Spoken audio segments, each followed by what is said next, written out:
On a windy afternoon in March 1994, in the small, dusty town of Durango, Mexico, the gentle giant of the silver screen had just finished his final scene for the day. With his trademark generosity, he personally cooked a large spaghetti dinner to treat his assistants as a thank you. After the meal, he returned to his room, called his children to wish them good night, and then fell into a deep sleep, one that no one suspected would be his last. The next morning, the news sent shock waves around the world. John Candy, the star of Uncle Buck, the reluctant travel companion in planes, trains, and automobiles, and the kind heart of American comedy, had died of a sudden heart attack at the age of 43.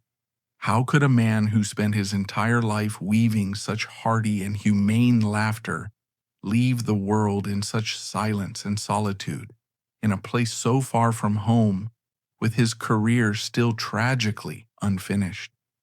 To understand John Candy, you first have to understand the world that made him.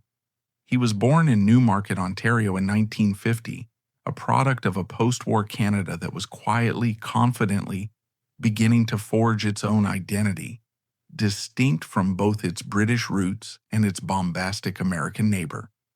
His was a working-class Catholic upbringing. His father, Sidney, sold cars, and his mother, Evangeline, was a clerk. It was a world of modesty, community, and a certain kind of polite, self-deprecating humor that would become a hallmark of Canadian comedy. But this idyllic picture was shattered early. When John was just 5 years old, his father died suddenly of a heart attack at the age of 35. It was a foundational trauma, a seismic event that sent shock waves through the rest of his life. The loss remade the family. Evangeline, now a young widow with 2 small boys, moved them into a small bungalow with her parents. John was raised in a household of women, his mother, his aunt, and his grandmother, all of whom doted on him and enveloped him in love. But it was a home defined by a palpable absence. There was no strong male role model, no father to teach him how to shave, to throw a baseball, or to navigate the bewildering world of manhood. The absence of Sidney became a kind of silent central character in the family story. John would later reflect on this with a characteristic, poignant simplicity. The big void in my life is my dad. If he had been alive, I'd probably be a fireman. This wasn't just an off-the-cuff remark. It was a glimpse into a deep-seated yearning for a different life, a simpler, more straightforwardly heroic existence, a life where he could have been Sidney Candy's boy, instead of just John Candy, the lonely star. He clung desperately to any form of male camaraderie he could find. His first and most important sanctuary was the football field at Neil McNeil Catholic High School, an all-boys school in Toronto. He was a big kid, and on the gridiron, his size, which would later become a source of such profound anxiety, was an undeniable asset, a source of power and identity. As an offensive lineman, his job was not to be the star, but to protect the star, to create a wall of flesh and bone, to shield the quarterback from harm. It was a role that suited his burgeoning personality perfectly. The protector, the enabler, the loyal teammate. The football team became his first surrogate family. The locker room, with its chaotic symphony of shouts and laughter and its smell of sweat and liniment, was a temple of masculinity. His coaches became surrogate fathers, gruff figures of authority who provided the structure and discipline he lacked at home. He found a sense of belonging in the shared struggle, the mud and the bruises of the game. But even then, another side of him was emerging, a tool for survival that was even more powerful than his physical strength. He was the class clown. He discovered, perhaps instinctively, that making people laugh was a kind of superpower. It could diffuse tension, ingratiate him with teachers, and, most importantly, make people like him. For a boy who felt a deep sense of insecurity, a boy who feared he was fundamentally lacking, humor was a shield and a passport. It secured his place in the group. He learned to use his size not for intimidation, but for comedy. He could be surprisingly nimble, using his large frame for pratfalls and physical gags that disarmed and delighted his classmates. His humor wasn't cruel or cutting, it was inclusive and warm, born of a desire to create harmony, not discord. It was the first inkling of the comedic persona that would later make him famous, the gentle giant whose greatest strength was his vulnerability. After high school, he followed a conventional path, enrolling in Centennial College to study journalism. He imagined a life as a writer, a storyteller of a different kind. But the pull of the stage, the addictive, immediate thrill of a live audience's laughter, proved to be stronger. The late 1960s and early 1970s were a uniquely fertile time for comedy. The rigid formalities of the old guard, the suit and tie comedians with their polished, predictable jokes, were being swept away by the anarchic spirit of the counterculture. A new, more irreverent, improvisational, and psychologically astute style of comedy was taking hold. And in Toronto, the undisputed epicenter of this explosive new movement was a ramshackle second-floor theater that would soon become legendary, the Second City. It was a Canadian outpost of the famous Chicago Improv Club, a place that was more a laboratory than a theater. It was a magnet for a generation of performers who felt constrained by the limitations of traditional acting and who were brimming with a restless, iconoclastic energy. They were a collection of brilliant misfits who would go on to define North American comedy for the next 3 decades. This is where John Candy, the aspiring journalist and former football player, found his true calling. It was here that he would find his second and perhaps most influential family. When a 21-year-old John Candy walked into the Second City, Toronto in 1972, he stepped into a whirlwind of creative chaos. The names of the people he encountered in those early days now read like a comedic Hall of Fame roster. The manic, brilliantly intellectual Dan Aykroyd, the fragile, incandescently gifted Gilda Radner, the sardonic, perpetually unimpressed Bill Murray, the sharp, chameleonic Catherine O'Hara, the wry, understated Eugene Levy, the cerebral, quietly commanding Harold Ramis. They were a tribe, a band of artistic brothers and sisters, working for peanuts in a smoky, cramped club, honing their craft night after night through the unforgiving crucible of improvisational theater. Improv was and is a high-wire act without a net. There is no script. You survive moment to moment on your wits, your ability to listen with ferocious intensity, and your absolute, unshakable trust in the person standing next to you on stage. It is an art form built on the principle of yes and of accepting the reality your partner creates and building upon it. For John, a man who had spent his life seeking connection and validation, this environment was everything. He wasn't just a performer in the troupe. He became its emotional anchor, its beating heart.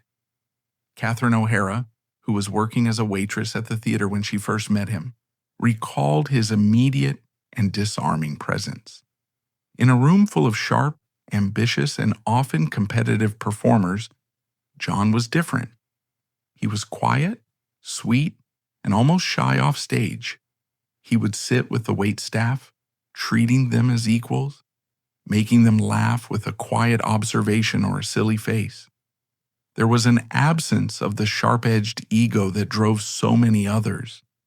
He wasn't desperate for the spotlight. He seemed most comfortable when he was helping someone else get a laugh.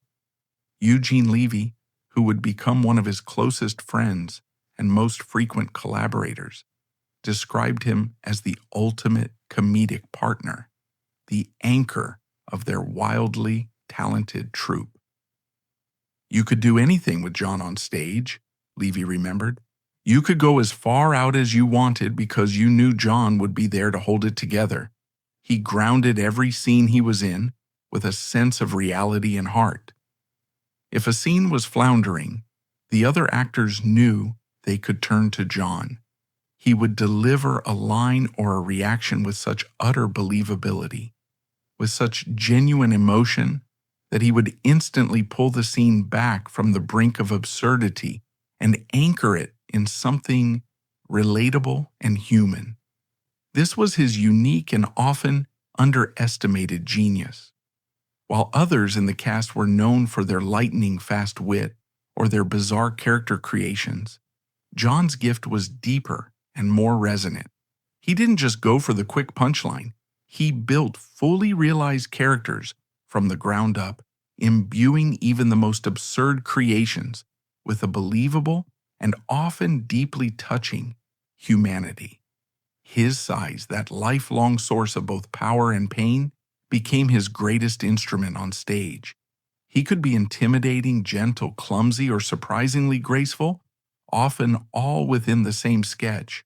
He had a physical intelligence, a lightness of being that defied his large frame, that made his presence unexpectedly nimble and expressive. He could communicate a dozen different emotions with a subtle shift of his weight or a simple, mournful glance. He wasn't just telling jokes, he was telling stories about people, about their small vanities, their desperate hopes, and their hilarious failures. At Second City, surrounded by his found family, John Candy wasn't just learning how to be funny. He was learning how to turn his own pain and his profound empathy for the struggles of others into transcendent art. By the mid-1970s, the cast had achieved a local legendary status, but television, with its continental reach and seductive power, was the logical next step. In 1976, this creative energy found its vessel. The producers of the Toronto stage show, seizing on the burgeoning success of shows like Saturday Night Live in the United States, launched a low-budget, late-night sketch show called SCTV, Second City Television. The premise was simple, yet it contained the seeds of comedic genius. The show presented a typical broadcast day from a fictional, chronically inept television station, Channel 109, in the imaginary town of Melonville. This framework was a masterstroke. It was not just a sketch show. It was a sprawling, self-contained universe, a hilarious and surreal satire of television itself. This world of Melonville allowed the cast to parody every television trope imaginable, from schlocky late-night horror movies and cheesy game shows to earnest farm reports, preening talk show hosts, and low-budget commercials for non-existent products. The show was a chaotic, often bizarre, and consistently hilarious meta-commentary on the medium it inhabited. For John Candy and the rest of the cast, it was the perfect showcase, a sandbox where their improvisational skills and rich character work could run wild. It was here, in the flickering cathode ray glow of Melonville, that John Candy would create a gallery of unforgettable characters, each one a miniature masterpiece of comedic observation, and crucially, of deep-seated humanity. He disappeared into these roles with a startling completeness. There was the sleazy, perpetually washed-up celebrity Johnny LaRue, a character that became one of Candy's signatures. Clad in a garish plaid jacket, a comically small pork pie hat perched on his head, and rarely seen without a tumbler of scotch. LaRue was Melonville's resident lounge lizard. He was a man whose glory days, if they ever existed, were a distant memory. A man who coasted on a non-existent reputation, perpetually looking for a free drink and a moment, any moment, in the spotlight. LaRue was pathetic, a textbook definition of a loser. He was arrogant, lazy, and profoundly needy. Yet in Candy's hands, he was impossible to truly hate. Candy played him with such a deep well of desperate, unquenchable optimism, with such a childlike belief that his big break was just around the corner, that you couldn't help but root for him. In the recurring sketches titled Street Beef, which followed LaRue's calamitous attempts to find a decent meal, Candy elevated the character into a tragicomic icon of failure. We laughed at his misfortune, but we also felt a profound pang of sympathy for his loneliness. Then there was Yosh Shmengi, one half of the Shmenge brothers, a polka duo from the fictional Eastern European nation of Lutonia, paired with Eugene Levy as his clarinet-playing brother Stan, Candy as the cabbage, roll-loving accordionist Yosh, created a character of pure, unadulterated, old-world innocence. The Shmenges, with their matching kitschy outfits and blissful ignorance of modern culture, were a loving parody of the ethnic variety shows the cast had grown up watching on Canadian television. The humor was gentle, observational, and technically brilliant. Candy, who was not a natural musician, learned to play the accordion well enough to be convincing, and the duo's musical numbers were both hilarious and genuinely charming. The sketches were filled with a nostalgic warmth, a deep affection for the simple, earnest entertainment of a bygone era. Through Yosh Shmengi, Candy showcased his ability to create comedy not from mockery, but from love. His versatility seemed boundless. He was Dr. Tongue, the Bela Lugosi-esque host of the schlocky 3D horror movie program, Monster Chiller Horror Theater. With his slicked back hair, cape, and exaggerated vampiric accent, Dr. Tongue was a loving tribute to the late-night creature features of Candy's youth. Paired with Eugene Levy's diminutive, lab coat-wearing sidekick, Bruno, Dr. Tongue would enthusiastically present clips from terrible movies, often trying to engage the audience with his signature 3D effects, which involved him shoving objects directly at the camera. The character was pure silliness, a chance for Candy to indulge his love of old Hollywood B-movies and demonstrate his talent for broad physical comedy. He was also the corrupt, perpetually sputtering Mayor Tommy Shanks of Mellonville, a politician whose every public address would devolve into a series of malapropisms, non sequiturs, and sweaty, incoherent ramblings. Mayor Shanks was a brilliant satire of political incompetence, a man hopelessly out of his depth, whose main civic concerns seemed to be his own comfort and prestige. Candy played him not as a villain but as a buffoon, a man whose greed was matched only by his ineptitude. Each character was distinct, fully realized, and hilariously funny. But more than that, they were all imbued with that quintessential Candy trait, a profound and unshakable vulnerability.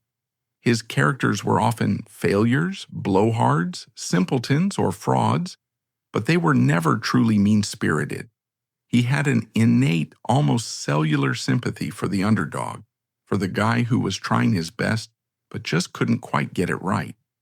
This empathy was the secret ingredient, the emotional core that made his comedy resonate so deeply. We weren't just laughing at these people. In some small way, we were laughing with them, recognizing a piece of our own flawed humanity in their struggles. SCTV was never a massive ratings hit in its early days, but it became a critical darling and a cult phenomenon. It was comedy for connoisseurs, celebrated by other comedians and industry insiders for its intelligence, its surrealist wit, and its anarchic spirit. The show put John Candy and the rest of the fiercely talented cast on the map. Inevitably, Hollywood, which was always on the lookout for the next big thing from the world of sketch comedy, began to take notice. The siren song of the film industry, with its promises of fame and fortune, was growing louder. The quiet, insecure kid from Newmarket, who had found his voice in a small Toronto theater, was about to become a movie star. John Candy's entry into the world of Hollywood was not a sudden, explosive arrival, but a gradual infiltration, a series of small but memorable roles that slowly built his reputation and endeared him to a wider audience.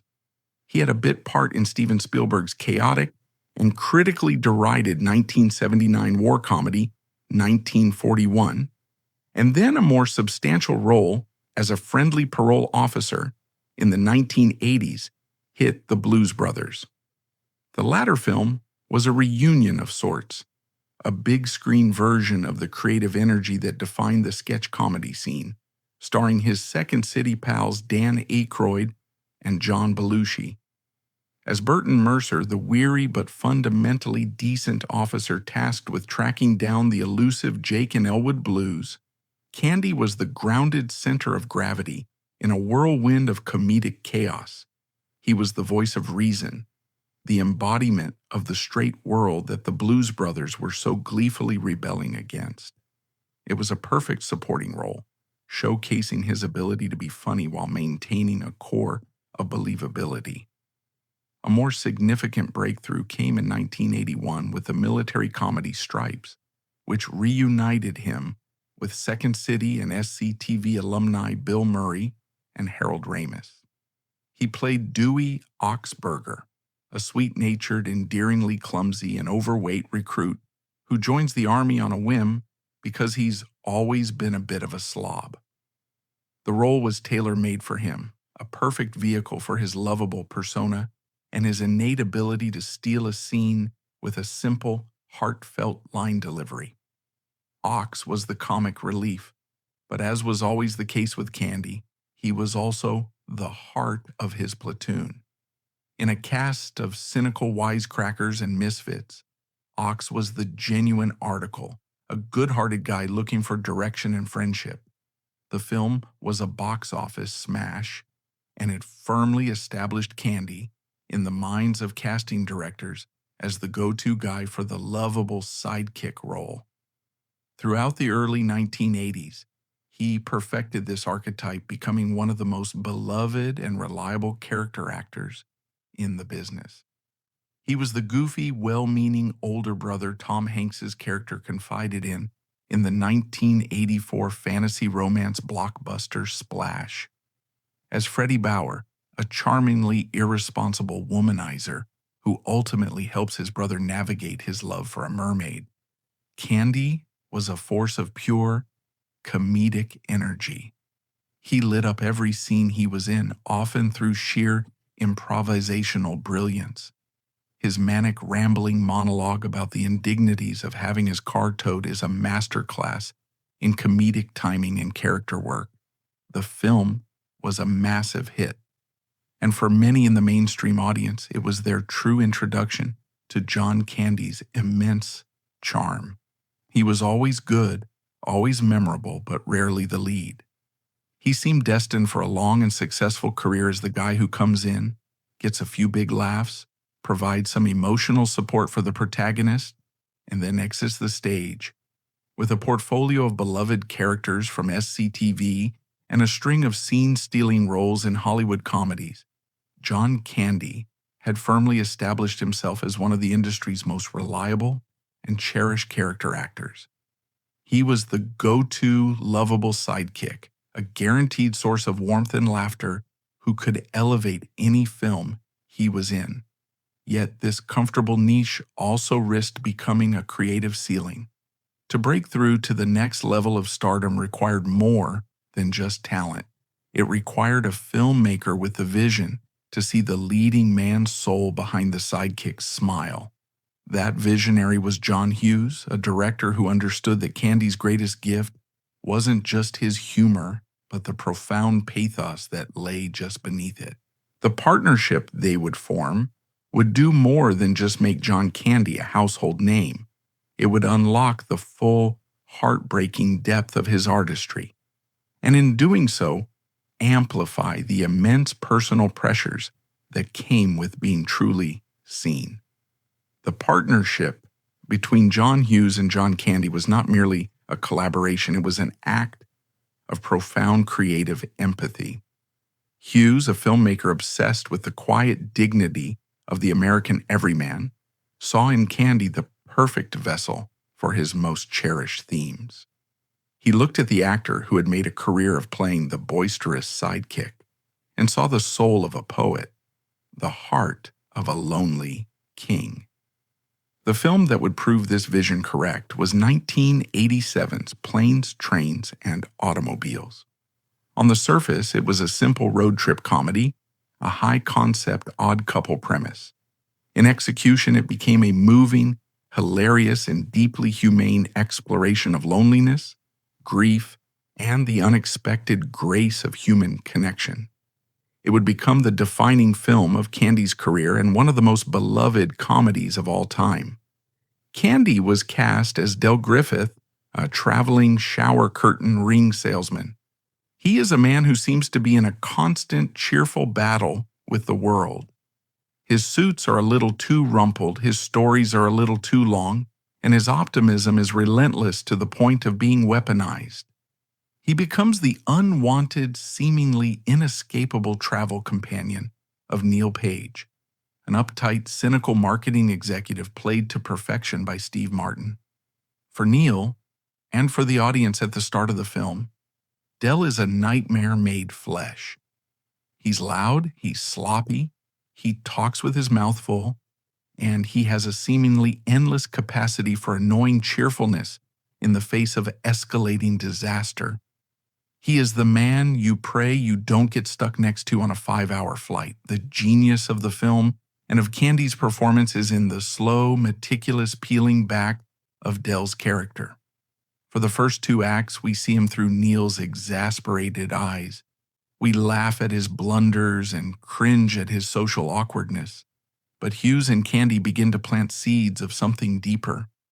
We see a flash of deep hurt in Del's eyes when Neil insults his salesmanship. We see the genuine, almost childlike joy he takes in simple pleasures, like sharing a beer with a new friend.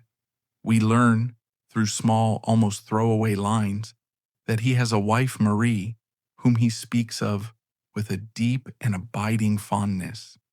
His good cheer, we begin to realize, is not a sign of obliviousness, but a conscious choice. It is a shield, a defense mechanism against a world that has often been unkind to him. The film's most powerful and arguably most famous scene comes near the end of their torturous journey. After being insulted one too many times by Neil in the peeling vinyl squalor of a cheap motel room, Del Griffith finally drops his happy-go-lucky facade. The broad, ever-present smile vanishes, and something raw and wounded takes its place. "You want to hurt me?" he says, his voice quiet, trembling with a pain that has clearly been suppressed for years. "Go right ahead if it makes you feel any better. I'm an easy target. Yeah, you're right. I talk too much. I also listen too much. I could be a cold-hearted cynic like you, but I don't like to hurt people's feelings." The speech builds, culminating in a moment of heartbreaking defiance. "You think what you want about me. I'm not changing. I like me. My wife liked me." It's a devastating moment of pure, unvarnished vulnerability, a raw cry of pain from a man who uses laughter to keep the encroaching darkness at bay. In that one monologue, John Candy transcended comedy and delivered a dramatic performance of incredible depth and power. It was clear to anyone watching that he wasn't just playing a character, he was bearing a piece of his own soul. He was channeling every lonely night, every casual slight, every moment of self-doubt he had ever experienced. The speech becomes even more poignant when the film's final, crushing revelation is unveiled. His beloved wife, Marie, has been dead for 8 years. He has no home. He's a ghost, haunting the train stations and airport lounges of America. His relentless forward motion, a desperate attempt to outrun his own grief. The shower curtain rings are not just his product. They are his rosary beads, the talismans that connect him to a life that no longer exists. Planes, Trains, and Automobiles was a massive critical and commercial hit. It elevated Candy to a new level of stardom. He was no longer just the funny sidekick. He was a leading man capable of carrying a film not just with his comedic timing, but with his profound emotional weight. He was an artist. His partnership with Hughes continued, solidifying his new public persona.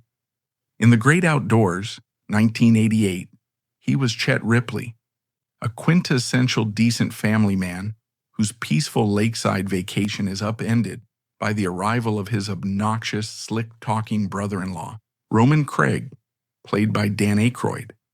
The film was a broader comedy than Planes, Trains, but it was built on the same foundation.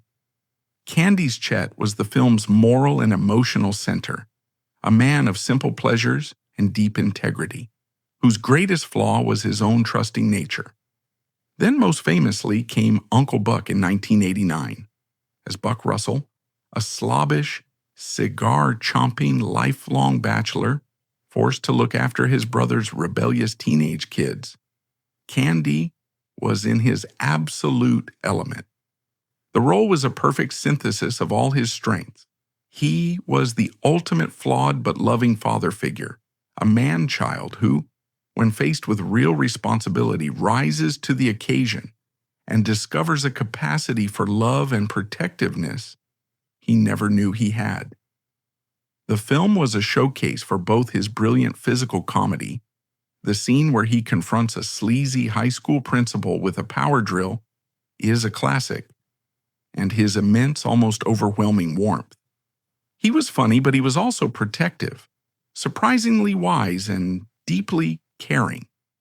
The role cemented his image in the public consciousness. He was no longer just a movie star, he was America's favorite uncle, the lovable lug everyone wished was part of their family. While his professional life was soaring into the stratosphere, his personal life was a study in deliberate and fiercely protected normality. In 1979, before his film career had truly taken off, he had married Rosemary Hobor, a talented artist and potter he'd met on a blind date. Theirs was a solid, loving, and deeply private partnership, an anchor in the increasingly turbulent waters of his fame. They had 2 children, a daughter, Jennifer, in 1980, and a son, Christopher, in 1984. Above all else, John Candy was a devoted family man. He hated the Hollywood scene with a passion. He found the endless parties, the insincere flattery, and the relentless focus on status and image to be utterly soul-crushing. As soon as a film wrapped, he would flee Los Angeles and return to his true home, Canada. First, he bought a large farm in Queensville near his hometown of Newmarket, and later, he moved the family into a home in a quiet Toronto neighborhood. He was adamant that his children would grow up as normal Canadian kids, away from the pressures and toxic artificiality of being a celebrity's child in LA. He wanted them to play street hockey, to go to public school, to have a life that was not defined by their father's fame. By all accounts, he was a wonderful father, playful, present, and infinitely loving. His daughter Jennifer would later recall how he would come to her school for career day. But instead of delivering a self-important speech about being a movie star, he would just goof around with the kids, making them laugh, turning it into an impromptu comedy show. He never brought the larger-than-life persona of John Candy home with him. At home, he was just Dad, a man who loved to cook, who enjoyed watching sports, and whose greatest pleasure was simply being with his family. This quiet domestic life was his sanctuary, the shield he used to protect himself and his loved ones from the corrosive effects of his celebrity. But beneath the surface of this idyllic family life and blockbuster professional success, a quiet, desperate struggle was taking place. The very things that had made John Candy a star, his immense size and his lovable loser persona, were also sources of deep and unrelenting personal pain. His weight had been an issue for most of his adult life, but in Hollywood, It became his brand. He was trapped. Directors and audiences expected him to be the fat, funny guy. His size was his meal ticket, but it was also a prison, and it was slowly killing him. He was engaged in a constant, grueling, and demoralizing battle with his health. He tried countless diets, from medically supervised fasting to extreme workout regimens. He would often lose 100 pounds or more, only to gain it all back, plus some, once the intense pressure of a film shoot was over.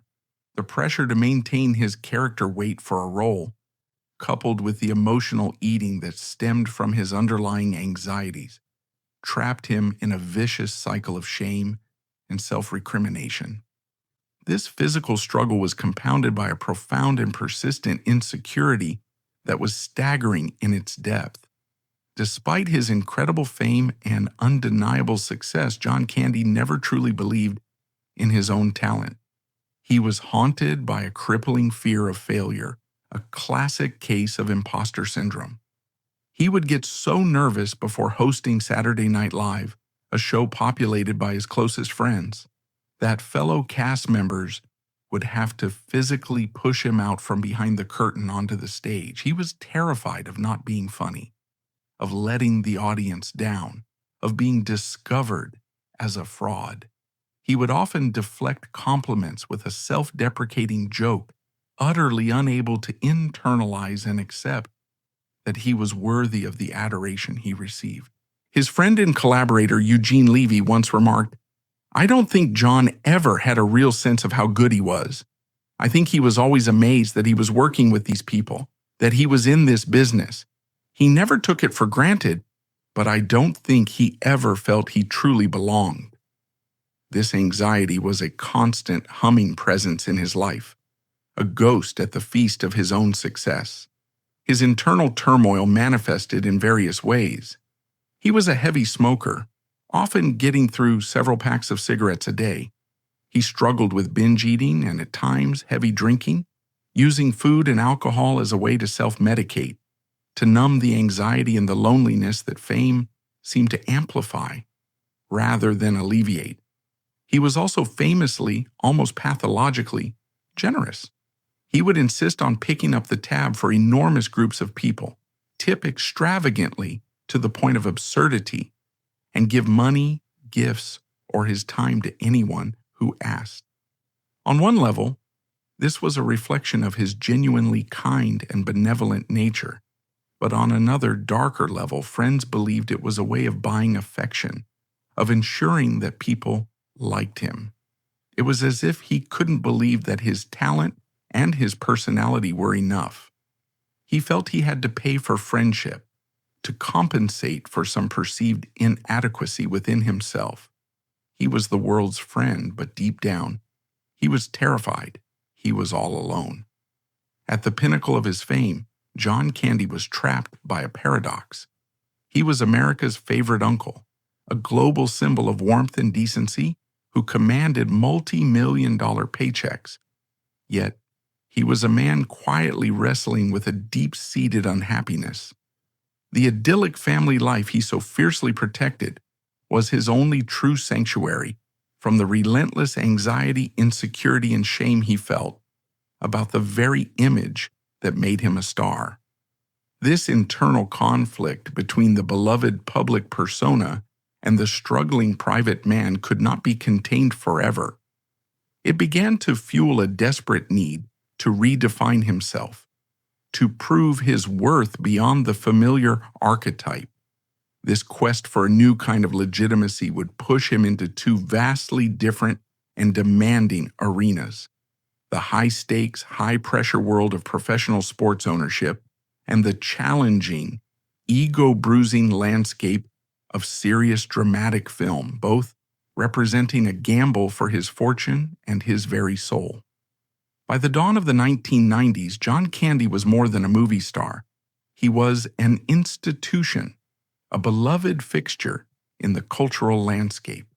His name above the title guaranteed a certain kind of experience: warm, funny, and deeply humane. Yet for the man himself, this comfortable crown of America's favorite uncle had begun to feel less like a coronation and more like a cage. The very persona that had brought him unimaginable success was now a gilded prison, its bars forged from public expectation and Hollywood typecasting. The laughter of the audience, once the ultimate validation, now carried a faint, mocking echo, reminding him of the parts of himself, the serious, the melancholy, the romantic, that remained unseen and unexpressed. A deep and restless yearning began to stir within him, a desire to prove, perhaps more to himself than to anyone else, that he was more than just the fat, funny guy. This quest for a new identity, for a sense of legitimacy beyond the punchline, would lead him down two very different and equally perilous paths. One into the high-stakes world of professional sports, and the other into the shadowy depths of dramatic acting. One of his biggest dreams, and ultimately one of his greatest sources of stress and heartbreak, was his co-ownership of the Toronto Argonauts, a team in the Canadian Football League. This was no mere celebrity vanity project. It was a profound and deeply personal homecoming. Football had been his first sanctuary, the place where the awkward, oversized boy had first found a sense of belonging and purpose. To own the professional team of his beloved hometown was the ultimate full-circle moment. It was a chance to reconnect with the sport he had loved as a boy, to be a hero in the city that had made him, and to prove that he was a man of substance, a businessman, and a community leader, not just a clown for hire. In 1991, he joined a high-profile ownership group that included hockey's greatest star, Wayne Gretzky, and the controversial sports executive Bruce McNall. John was the face, the heart, and the soul of the new ownership. He threw himself into the role of owner with an almost manic gusto, becoming the team's biggest, most visible, and most passionate cheerleader. He was at every press conference, his smile as wide as the Sky Dome. He was on the sidelines at every game, his massive frame radiating an infectious, childlike joy.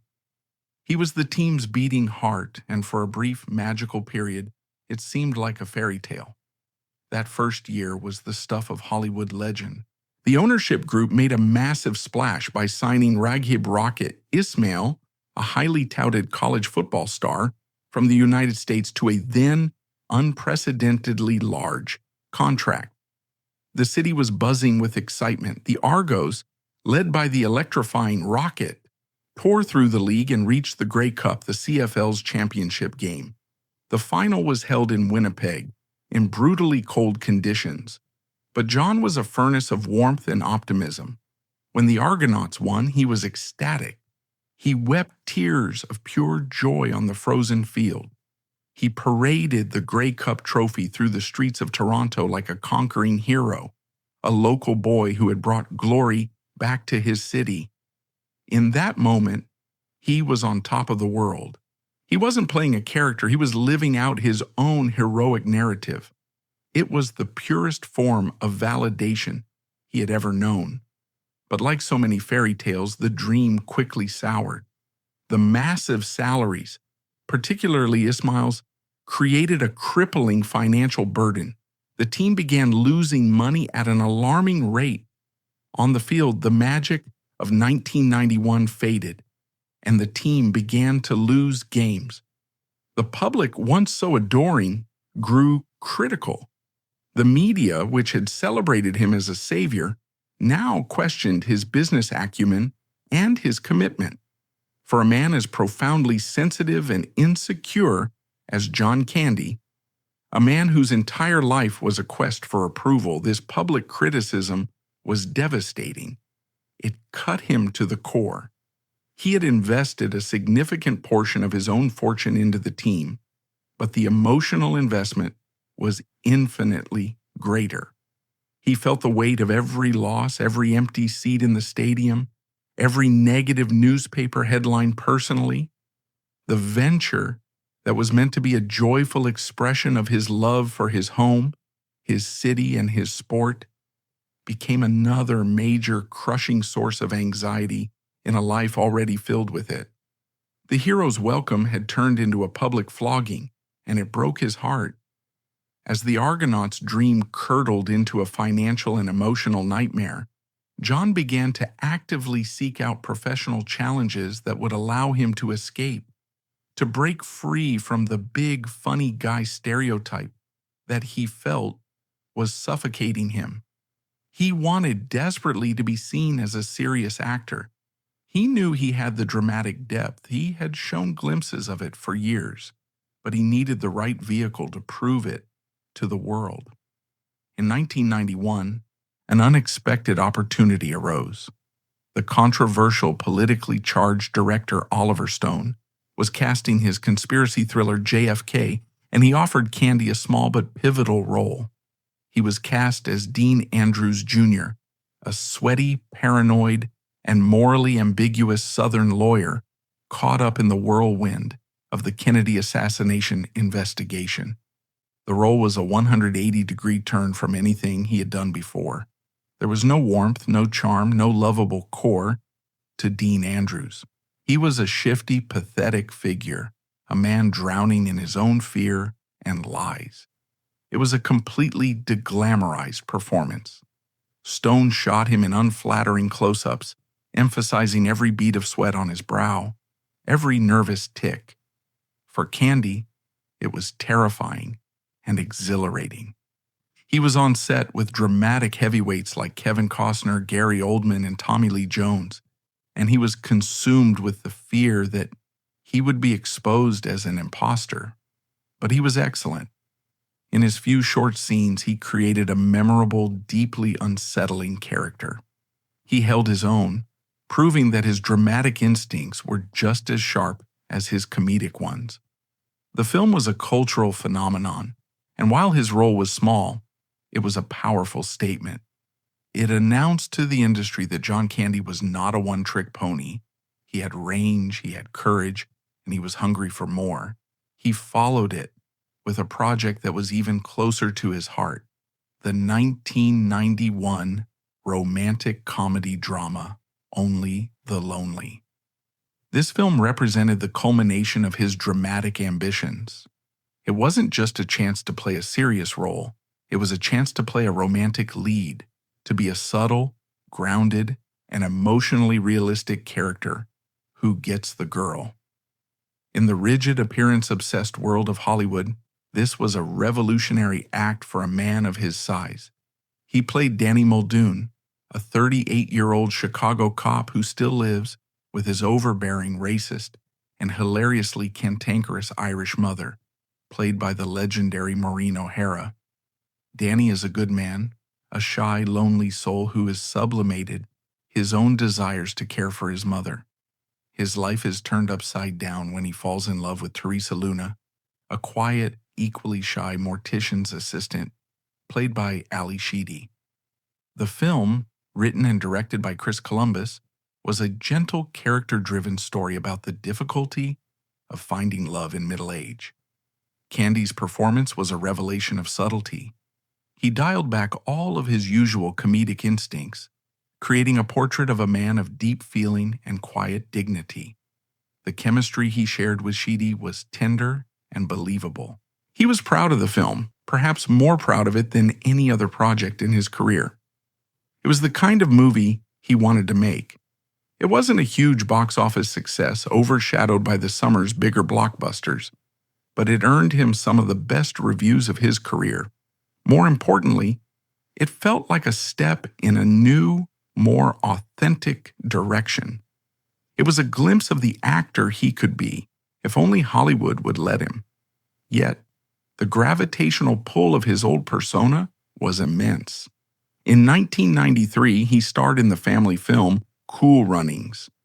The charming, feel-good, and loosely based on a true story tale of the first Jamaican bobsled team was a global smash hit.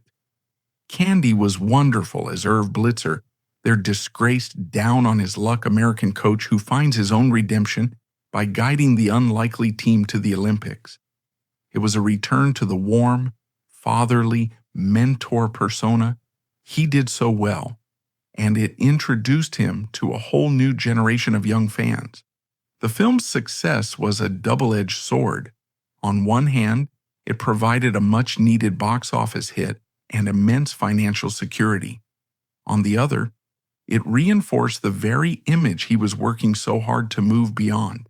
It seemed, for a moment, that he had found a comfortable balance, able to do big commercial comedies while also exploring his dramatic range. But time was running out, and the physical and emotional toll of his many battles was becoming unsustainable. The ventures that were meant to be his salvation had, in the end, only deepened his exhaustion. The dream of leading his hometown football team to glory had soured into a public ordeal, and his courageous forays into dramatic acting, while artistically fulfilling, had failed to fundamentally shift the industry's perception of him. The man who arrived on the dusty, high-altitude film set in Durango, Mexico was not the vibrant superstar of Uncle Buck, but a man running on fumes. He was a gentle giant worn down by the cumulative weight of his professional disappointments and his private battles. The constant pressure to be John Candy had taken a profound physical and emotional toll, leading him to the brink of a life-altering decision to walk away. This final, joyless obligation in a foreign land would serve as the backdrop for the last act of a life that had given so much joy to the world, even as its own reserves ran dangerously and tragically low. The final days of John Candy's life, spent in the high desert plains of Durango, Mexico, were shrouded in a haze of professional dissatisfaction and deep personal melancholy. The film, Wagons East, was a difficult shoot, plagued by a weak script and logistical challenges. For Candy, it was little more than an obligation to be endured. His spirit was not in the broad, uninspired comedy he was being paid to perform. It was thousands of miles away, in the quiet Toronto home where his family resided. He was profoundly homesick, a feeling that seemed to be amplified by the stark alien landscape and the physical discomfort caused by the high altitude. In telephone calls to friends and family, he sounded weary, his usual booming warmth replaced by a palpable sense of exhaustion. He spoke repeatedly of his plans for the future, a future that involved stepping away from the relentless churn of Hollywood. He dreamt of a year off, a sabbatical dedicated not to chasing roles, but to reclaiming his health and simply being present for his children, Jennifer and Christopher, as they navigated their teenage years. He was a man taking stock, a man contemplating a fundamental shift in a life that had become too heavy to bear. On the night of March 3rd, 1994, after a long and frustrating day of filming, John returned to his rented casita. In a characteristic act of generosity and a desperate attempt to conjure a sense of home in this foreign place, he cooked a large spaghetti dinner for his assistants and a few fellow cast members. Those present later recalled that he was in surprisingly good spirits, his mood having lifted. He was the John Candy everyone knew and loved, laughing, telling stories, playing the gracious host. He seemed to have shaken off the gloom that had settled over him during the production. Later that evening, he called his children in Los Angeles to say goodnight, a cherished nightly ritual that was his lifeline to the world he truly valued. He also spoke to several friends, including his old Second City comrade Dan Aykroyd. By all accounts, he was relaxed, sounding more like his old self than he had in weeks. Sometime after midnight, on what was now the early morning of March 4th, he went to bed. He never woke up. The next morning, when he didn't emerge from his room, a bodyguard and one of his assistants went to check on him. They found him lifeless. John Candy was dead. The official cause was a massive myocardial infarction, a heart attack suffered in his sleep. He was 43 years old. The news of his death was not just a headline. It was a collective global gasp of disbelief and grief. It seemed impossible, a cruel joke devoid of a punchline. How could this man, this vibrant, joyful, seemingly indestructible force of nature, this titan of comedy who had brought so much happiness to so many, simply be gone? The shockwave of his passing ripped through Hollywood, silencing the usual industry chatter with a profound and unified sense of sorrow. The tributes that poured in from everyone who had ever worked with him were remarkable for their consistency. They all said the same thing again and again. He was the kindest, gentlest, sweetest, most generous man they had ever known. The praise was not for the movie star, but for the human being. Steve Martin, his co-star in the film, that so beautifully captured Candy's essence, was devastated. He was a very sweet guy, he said, his words heavy with loss, and a superbly gifted natural comedian. Tom Hanks, who had played his younger brother in Splash, simply called him a beautiful man. His funeral, held at St. Martin of Tours Catholic Church in Los Angeles, was a somber, heartbreaking affair, attended by his family, his beloved friends from the Second City trenches, and a constellation of Hollywood royalty. Dan Aykroyd, Eugene Levy, Bill Murray, and others from his creative family served as his pallbearers, their faces etched with a grief that spoke of a loss far deeper than that of a mere colleague. They were burying their anchor, the man who had always grounded them with his heart. The city of Toronto, his true home, came to a virtual standstill to mourn its favorite son. The outpouring of public grief was a testament not just to his immense talent, but to the deep, personal, and almost familial connection audiences felt with him. He wasn't just a movie star they admired from afar. He was a presence they loved, a man who felt like a friend, an uncle, a brother. The legacy of John Candy is a complicated, beautiful, and deeply tragic one. In the more than 3 decades since his death, his reputation has not diminished. It has only grown in stature and in poignancy. His films, particularly the timeless collaborations with John Hughes, are regarded as classics, endlessly rewatched and cherished by new generations. He has become a cultural touchstone, a symbol of a kinder, gentler era of comedy, one that relied on character, empathy, and heart, rather than cruelty, cynicism, and shock value. Comedians and actors who followed in his wake, from the similarly fated Chris Farley to Seth Rogen, have cited him as a major influence, not just for his impeccable comedic timing, but for his extraordinary ability to be both hilariously funny and utterly heartbreaking, often within the same breath. Yet his story is also a profound and sobering cautionary tale about the brutal cost of fame and the suffocating tyranny of a public image. He was a man trapped by his own persona. The world wanted him to be the big, jolly, lovable guy, and he played that part brilliantly both on and off the screen. But that role, that caricature, demanded that he maintain a physical size that was actively, inexorably killing him. It demanded that he suppress the deep anxiety, the persistent sadness, and the gnawing insecurity that were his constant, unwelcome companions. He was a man who brought boundless joy to millions, but struggled mightily to find a sustainable measure of it for himself. There is a deep and tragic irony in the fact that Del Griffith, the lonely salesman of shower curtain rings, the character who so closely mirrored his own hidden loneliness and his desperate yearning for home, is the one for which he is most remembered. In his greatest performance, he showed us the truth of his own pain. Perhaps the most enduring part of his legacy, however, is the simple, powerful, and radical humanity that shone through in every performance. We love John Candy because, on a subconscious level, we saw the best of ourselves in him. We saw our own insecurities, our own awkwardness, our own yearning for connection, our own clumsy, often failing attempts to do the right thing. He played characters who were deeply flawed, who made mistakes, who were often their own worst enemies, but who always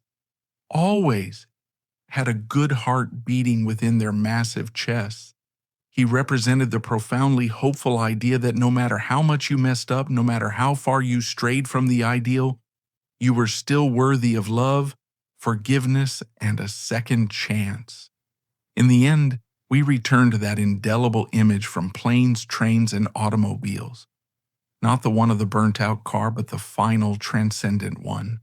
Neil Page, his epic journey finally over, stands in the warmly lit doorway of his home, his family waiting just inside. The ordeal is finished, but he hesitates. He turns back and sees Del Griffith, alone on the cold train platform, a sad, solitary figure with a trunk full of memories and nowhere to go. And in that moment, Neil, and the audience with him, understands. He walks back not out of pity, but out of a shared humanity. He walks back and brings Del home with him. That was John Candy's ultimate gift. Through his art, he made us see the Del Griffiths of the world. He reminded us to look past the annoying laugh, the corny jokes, and the rumpled exterior to find the lonely, hopeful human being in need of connection. He reminded us to be kind, to be patient, to be compassionate. He reminded us to bring each other in from the cold. He was a great comedian, perhaps one of the greatest, but he was an even greater humanist, and that is why, so many years after he left us, we still miss him so dearly. The laughter, as powerful as it was, eventually fades into memory, but the warmth remains.